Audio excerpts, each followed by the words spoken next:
Let me explain this properly again, क्योंकि इतने doubts create करने की कोशिश हुई है कि पब्लिक को पता लग जाना चाहिए एक बार। चुनाव की तारीख से 7 या 8 दिन पहले ईवीएम्स को कमीशन किया जाता है, उसमें सिंबल डाले जाते हैं, वो एजेंट के सामने डाले जाते हैं।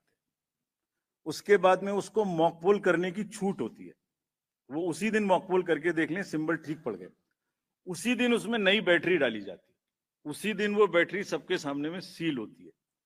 उसके बाद उसको उठा के ईवीएम्स को स्ट्रांग रूम में जमा किया जाता है, उन्हीं के सामने सील लगाई जाती है।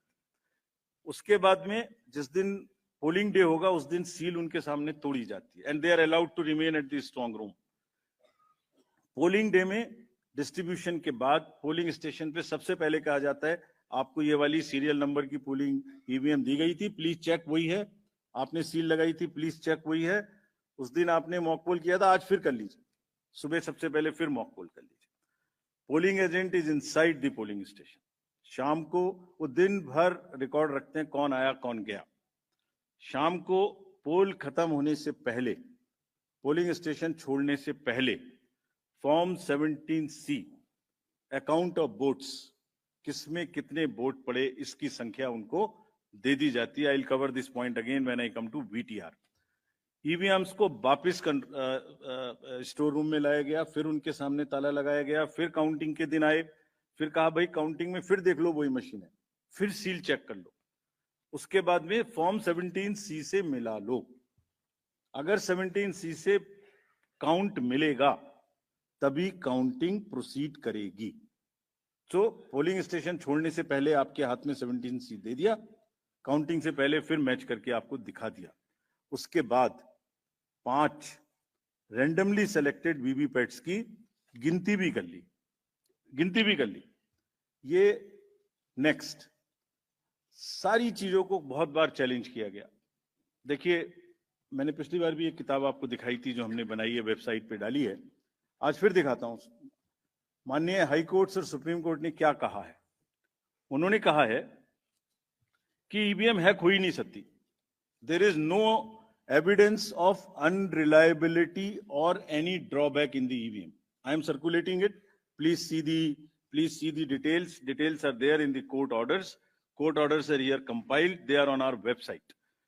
There is no question of introducing virus or bug in the EVM.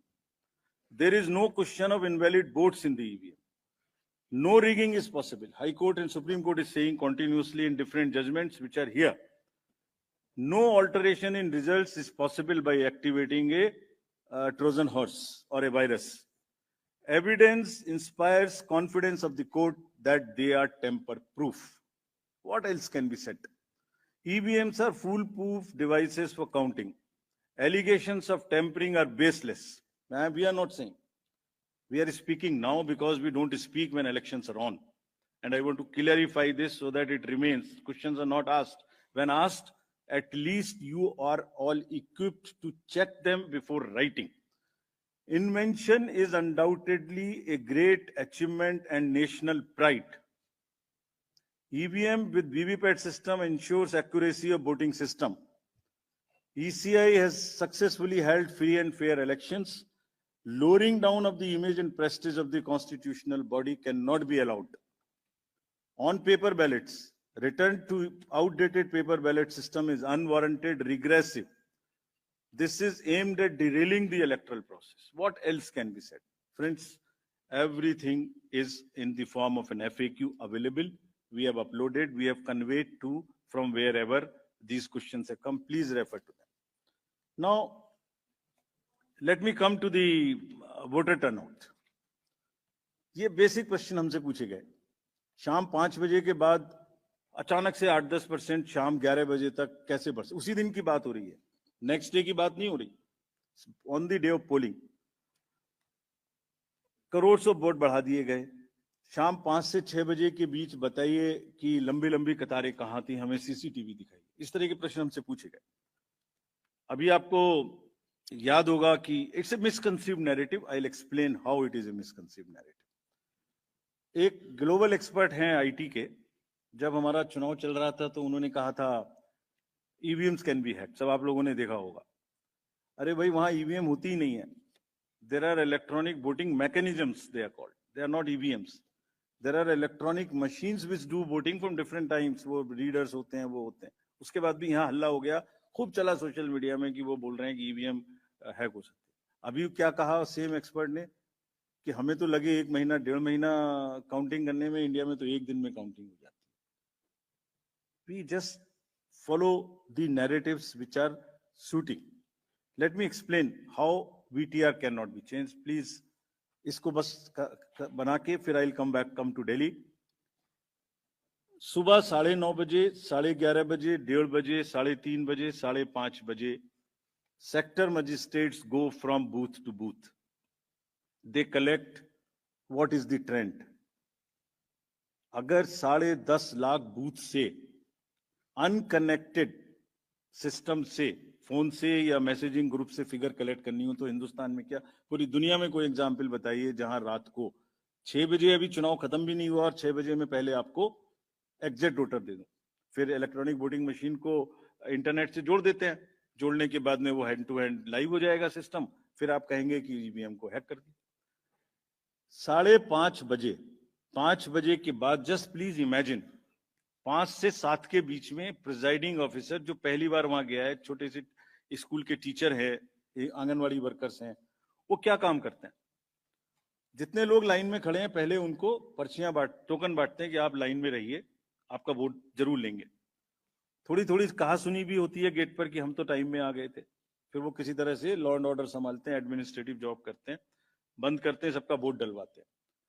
उसके बाद में वोटिंग खत्म कराते हैं, मशीन को सील करते हैं, बैटरी को सील करते हैं, n नंबर्स ऑफ फॉर्म्स बनाते हैं, 17C इंक्लूडेड.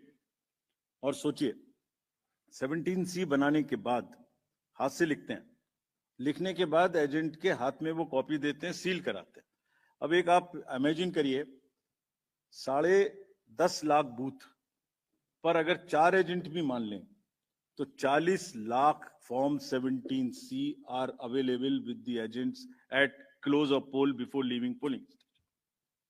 अगर महाराष्ट्र का जिक्र ले लें तो 1 लाख बूथ थे लगभग, 4 भी मान लें तो 4 लाख 17C फॉर्म. अगर मैं यहाँ 300-400 लोग हैं आप लोग, इनके बीच में एक कागज सर्कुलेट कर दूं और कहूं कि 1 घंटे के बाद में इसको मुझे वापस कर दीजिए, मैं बदल दूंगा, तो बदल सकता हूं क्या? संभव है क्या? Every candidate of a legislative assembly by the end of the day collects form 17C from his polling agents and knows exactly on which booth how much has been voted, votes have been cast. कहीं तो 1-1, 2-2 महीना counting नहीं हो पा रही और हमसे क्या पूछा जा रहा है कि आपने 6 बजे के बदले 11:15 बजे तक 8% बढ़ा दिया. अरे भाई, वो 7, 7:30 बजे सारी मशीन को लेके बूथ से उठ के काउंटिंग डिपॉजिट सेंटर में आएगा, प्रिजाइडिंग ऑफिसर मशीन जमा करेगा और 7:30 बजे के बाद, 8 बजे के बाद जैसे जैसे वो लौटेगा फिर से voter turnout app which is not a statutory document, उसको ठीक करना शुरू करेगा. 11, 11:15 बजे तक हमने जनरल इलेक्शन 24 के बाद, जिससे कंफ्यूजन ना रहे, 11:30 बजे, 11:45 बजे रात को फिर एक रिलीज करना शुरू किया प्रेस का, ताकि ये भी ना रहे कि अगले दिन क्या हुआ, पहले दिन क्यों नहीं बताया. हमने उस दिन रात को करना शुरू किया. अब कहा जा रहा है कि 6 बजे बता दीजिए. 6 बजे पोलिंग स्टेशन बंद करें, 6 बजे मशीन को जमा करें, या 6 बजे पहले सबसे पहले ये बताएं कि क्या हुआ. Therefore, this gap is a very, very procedural inbuilt gap. It will always remain. So there is nothing wrong in it. And nobody involved, nobody in any exercise can ever tell कि अगर 6 बजे कोई exercise बंद हुई है तो 6:15 बजे उसका पहले एग्जैक्ट पोलिंग परसेंटेज बता दीजिए. Impossible. Unless it is connected to the net, it is impossible. Friends, form 17C ही धीरे धीरे रात तक वही एग्रीगेट हो जाता है जो फॉर्म 17C का एग्रीगेट है. Anybody can check. हमने क्लोज ऑफ पोल पे दे दिया, 11:30, 12 बजे हो जाएगा और अगले दिन हम एक स्क्रूटिनी करते हैं जिसमें ऑब्जर्वर्स और कैंडिडेट्स को बुलाते हैं और बहुत सारी पोलिंग पार्टी रात में लेट आती हैं.